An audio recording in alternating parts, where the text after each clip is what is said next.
Queridos irmãos, nessa semana o coro da nossa igreja participou de um concerto de música sacra na igreja Jardim das Oliveiras, ainda em comemoração aos 500 anos da Reforma Protestante.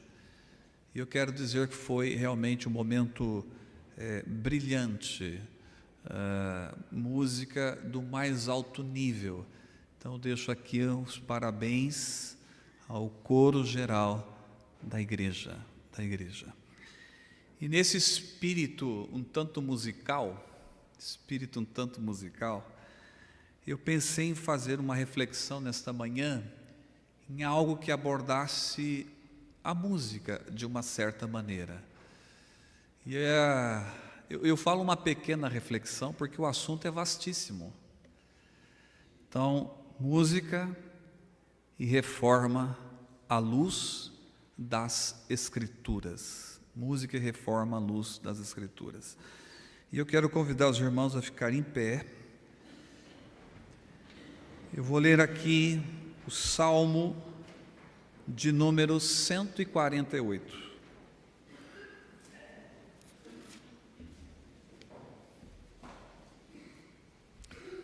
Salmo de número 148.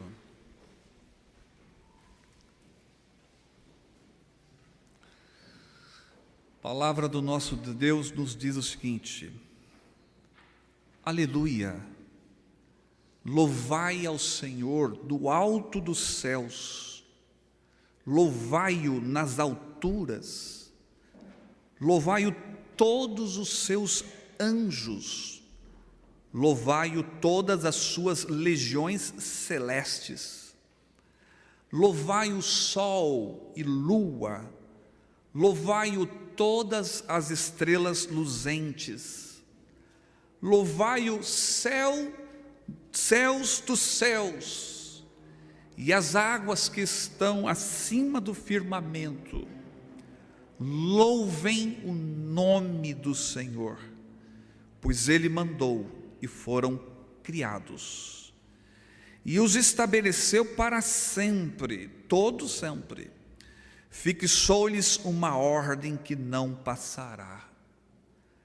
Louvai ao Senhor da terra, monstros marinhos e abismos todos, fogo e saraiva, neve e vapor, ventos procelosos que lhe executam a palavra, montes e todos os outeiros, árvores frutíferas e todos os cedros, feras e gados, répteis e voláteis, reis da terra e todos os povos, príncipes e todos os juízes da terra, rapazes e donzelas, velhos e crianças, louvem o nome do Senhor, porque só o seu nome é excelso, a sua majestade é acima da terra e do céu. Ele exalta o poder do seu povo, o louvor de todos os seus santos, os filhos de Israel, povo que lhe é chegado. Aleluia. Poder sentar, meus queridos irmãos. Música e reforma. Meus irmãos, o Salmo de número 148, ele enfatiza a importância do louvor. E um louvor que abrange toda a criação. Deve-se louvar ao Senhor do mais alto céus até a terra. Deve-se louvar ao Senhor do planalto às planícies. Deve-se louvar ao Senhor da esfera celeste à esfera terrestre. Deve-se louvar ao Senhor desde os elementos da natureza até os animais. Deve-se louvar ao Senhor do mais avançado em idade até as crianças. O texto, o salmista diz: louvem o nome do Senhor. E por quê? Porque no versículo 7 diz o seguinte: porque Ele é o Senhor da terra. O seja, Ele é Senhor da sua vida, Ele é Senhor da minha vida, Ele é o Senhor da igreja. E com isso nós vamos adentrando um pouquinho a reflexão que envolve louvor, que envolve música e que envolve o conceito das Escrituras. A música, meus irmãos, é algo de suma importância dentro da igreja. Louvai o Senhor.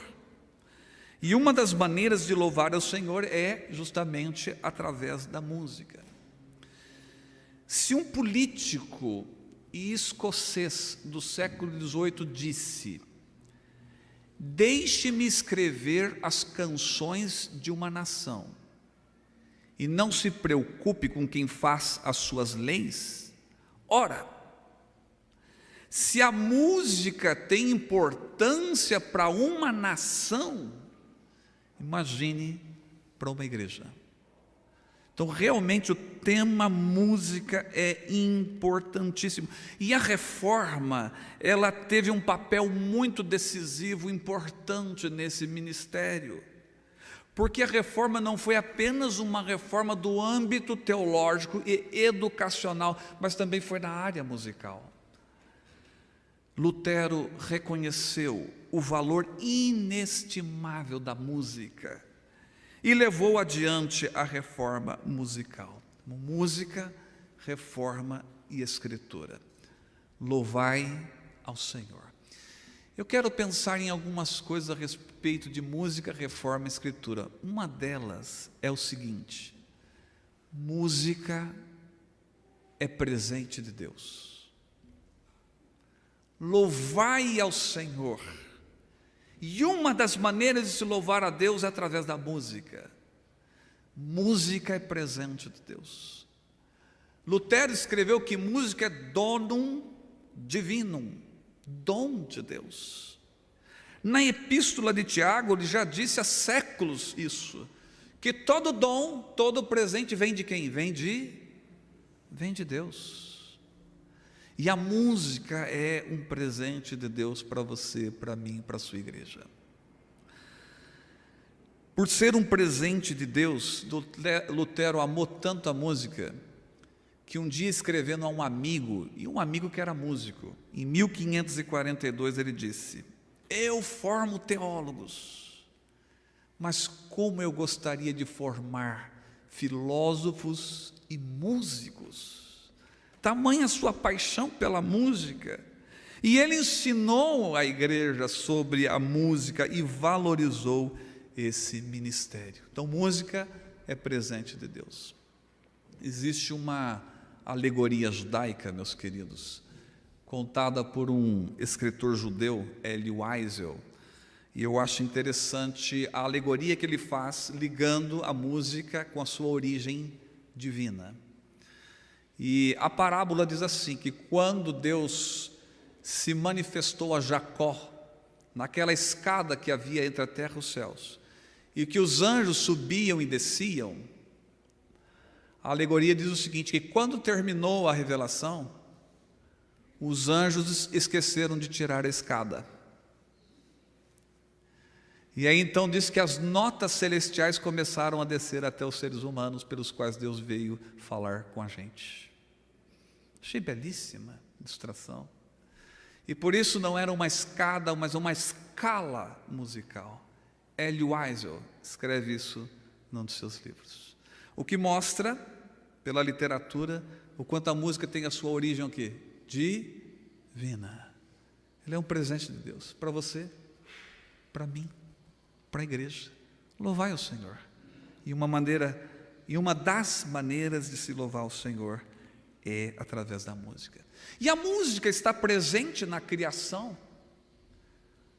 Os teólogos dizem o quê? Que a criação é um ato sonoro de Deus. Disse Deus, haja luz. Criação é um ato sonoro de Deus. Vaiomer Elohim, Irior, na língua original. Disse Deus, haja luz. Um ato sonoro de Deus. O som está presente na criação, e o texto que nós lemos diz: e toda a criação louve ao Senhor, à sua maneira. sua maneira. Em 2003, a NASA, olha que coisa interessante a respeito da música, do som. A criação é fruto de um ato sonoro de Deus. A NASA, em 2003, detectou ondas sonoras de um gigante buraco negro. E o som é de um tom mais grave, e o som é de tom mais grave já detectado em um corpo celeste, equivalente a 57 oitavas abaixo de um dó central no piano. Toca, Sandra, um dó central do piano. Escutem. 57 vezes mais baixo do que isso. É inaudível para o ser humano. Um som presente na natureza. Quando eu ouvi isso, eu me lembrei, mas Deus foi muito maravilhoso, porque eu me lembrei de um livro de filosofia, de um fato que está na história da filosofia, da escola de Pitágoras do século VI antes de Cristo. E os pitagóricos diziam o seguinte: eles pensavam 600 anos antes da vinda de Jesus. Eles diziam que os astros emitiam sons pelo espaço e eram tão perfeitos que os seres humanos não podiam ouvir. A música presente na natureza, ela é dom de Deus, ela é um presente de Deus. Os céus proclamam a glória de Deus. Então, música reforma à luz das Escrituras. Uma outra reflexão em torno da música é que música não só é presente de Deus, mas ela é um instrumento profético. Porque você canta a Deus, você fala com Deus, mas através daquela música Deus também está falando com você. Está falando com a gente. A música é um instrumento profético. Eu acho belíssimo quando Davi organiza a música do templo, lá no livro de Crônicas. Não é um livro muito conhecido.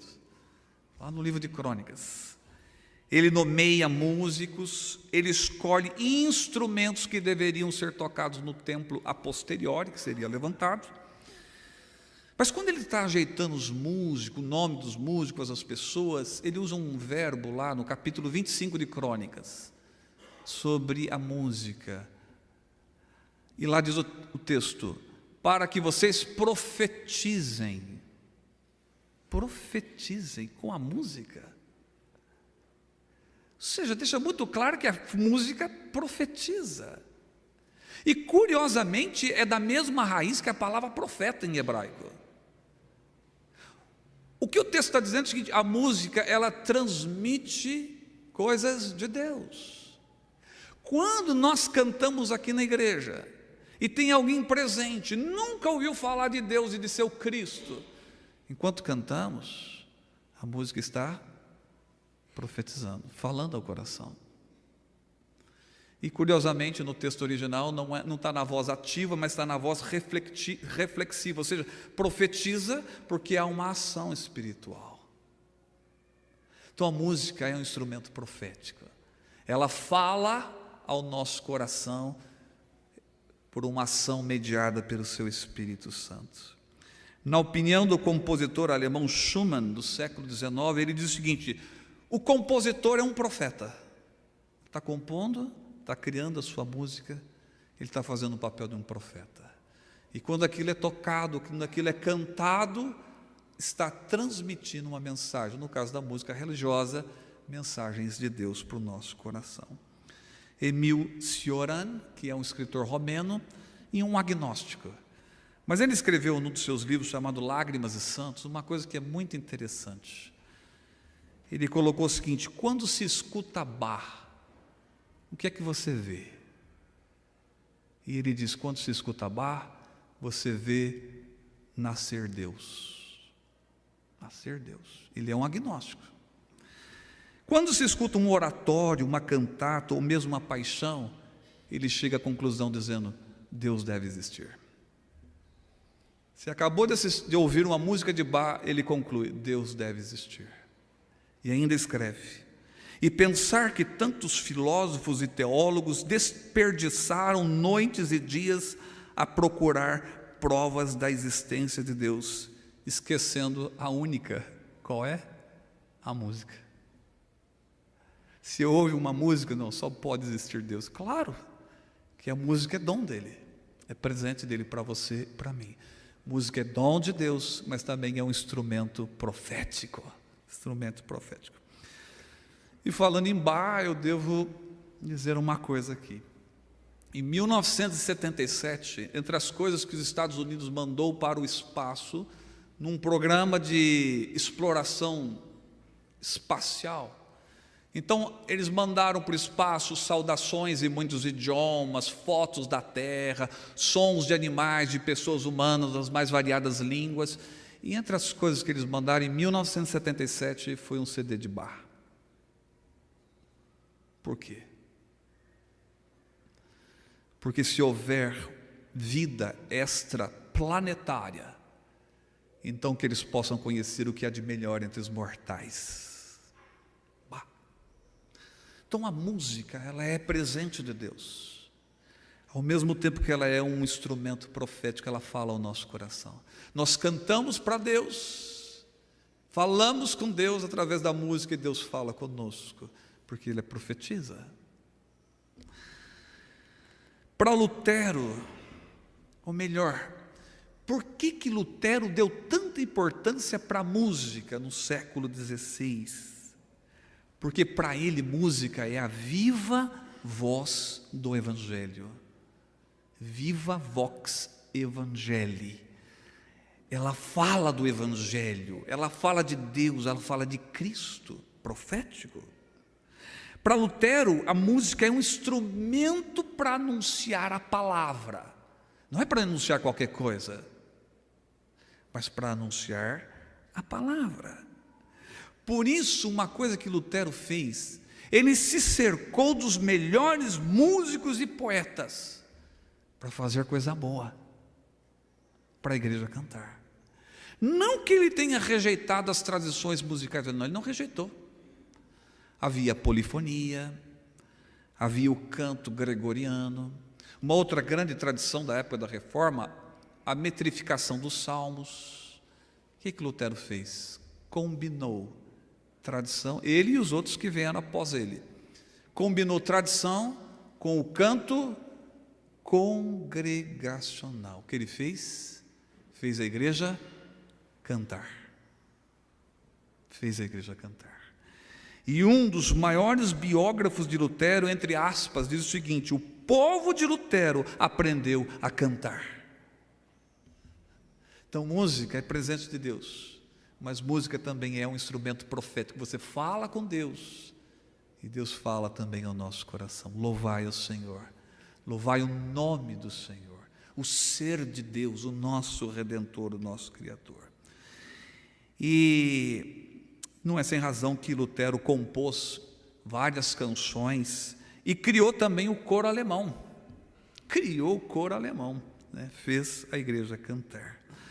A música foi se tornando assim indispensável no culto protestante. Eu não posso deixar de dizer uma coisa: Bach era protestante, Schütz era protestante, Handel protestante. Olha que galeria que essa tradição trouxe para nós, porque música é um instrumento profético. E uma última reflexão. E sobre música, reforma, passeando à luz das Escrituras, com o texto louvai ao Senhor, louvai o nome do Senhor, é que música é para o louvor e a glória de Deus e o deleite, e para o deleite dos mortais. Música é para o louvor e a glória de Deus. O Salmo 100 diz o seguinte: entrai por aquelas portas como? Com ações de graças, e nos seus átrios com hinos de louvor. Música é presente de Deus, música é instrumento profético, mas música é para a glória de Deus e deleite da sua igreja. Entrai por suas portas com ações de graças e nos seus átrios com hinos de louvor. A primeira vez que eu li, e eu já era, não sei quando, enfim, que Bach costumava escrever nas partituras, fazer as abreviações de uma frase latina, achei aquilo maravilhoso, porque a frase dizia o quê? Leiam comigo, falem comigo: soli deo glória, soli deu glória, somente glória a Deus. Então o músico, ele compõe a sua música, a sua obra, sua arte e coloca lá, para a glória de Deus. Que música é isso? Música tem que ser para a glória de Deus, é um presente de Deus para nós, e nós devemos reverter isso à sua glória, porque música e arte é uma coisa interessante. Música é arte, como arte deve ser direcionada para Deus. O Salmo 33, o que diz o Salmo 33? Diz assim: tocai com arte e com júbilo. Tocai com arte. É colocar a arte a serviço de Deus, para a glória de Deus. E uma coisa interessante, curiosamente, na língua hebraica, a palavra fé e a palavra artista têm a mesma raiz, vem da mesma raiz, arte e fé. Na tradição judaica, arte e fé, elas se encontram. Então você não tem a arte icônica, porque o que diz lá o texto? Não farás para ti imagens de escultura. Qual é a arte que se desenvolve? A arte musical. Você pega o Antigo Testamento, eles têm música para tudo. Música para tudo. Basta olhar as páginas do Antigo Testamento. Então a arte é serviço de Deus. Mas a música não pode ser adorada, não é ela que deve ser adorada. Ela é um instrumento para adorarmos a Deus. E aí eu cito, e uma frase que eu conheço também do tempo do seminário, Atenágoras de Atenas, cristão do século II, disse uma frase que eu acho maravilhosa. Ele diz o seguinte: eu não adoro o instrumento, não adoro o piano, não adoro o violão, não adoro o órgão, não adoro o instrumento, diz Atenágoras, mas eu adoro aquele que produz a música. Produz a música. Então, a música é presente de Deus, é instrumento profético e deve ser para a glória de Deus. Aquilo que cantamos na igreja, meus irmãos, faz toda a diferença, porque revela o nosso tipo de teologia e a nossa espiritualidade. Por isso que quando algumas pessoas cantam bobagens, só revela a sua cultura, a sua espiritualidade, a sua relação com Deus, você percebe, né? Então, se nós queremos elevar a teologia, a nossa espiritualidade, é preciso ter a música na mais alta consideração, como fez Lutero. Né? Palestrina, deixa eu falar um pouquinho sobre Palestrina, grande compositor italiano do século XVI, grande compositor de música litúrgica da igreja romana, grande músico, grande. Foi ele importantíssimo para a questão da música católica romana. Palestrina, um dos maiores músicos do século XVI. Quando morreu Palestrina, onde foi enterrado? Isso é um fato curioso. Palestrina foi enterrado dentro do Vaticano, dentro da igreja, porque a igreja reconheceu o papel importante da música. Isso é fantástico, isso é brilhante, porque música de fato é presente de Deus, é instrumento profético e deve ser usada para a glória dele. Então a igreja fundada sobre a música e teologia, no pensamento de Lutero, caminham juntas. Então, na nossa comunhão com Deus, como é que nós entramos em comunhão com Deus? Através da oração? Sim, também. Através da leitura bíblica? Claro, Deus nos fala por intermédio da sua palavra. Nós entramos em comunhão com Deus quando nós confessamos os nossos pecados? Sim. Mas também nós entramos em comunhão com Deus quando nós louvamos a Ele, ou seja, através da música. Por isso é importante ter vida com Deus. Quando nós não andamos os caminhos de Deus, quando nós não andamos pela palavra de Deus, quando nós não fazemos aquilo que é da vontade de Deus, eu vou responder com uma frase de Cassiodoro, que também me chamou muita atenção, é um cristão do século IV. Ele fala o seguinte: se nós continuarmos a praticar injustiça, Deus nos deixará sem música. É como se dissesse o seguinte: se nós ficarmos no pecado, Deus vai tirar a música de você, você não vai poder cantar. Achei brilhante essa frase. Se continuarmos a praticar injustiça, Deus nos deixará sem música. Termino, meus queridos irmãos, então. Eu disse que era uma pequena reflexão. Música reforma a luz das Escrituras. A música é presente de Deus. A música é instrumento profético.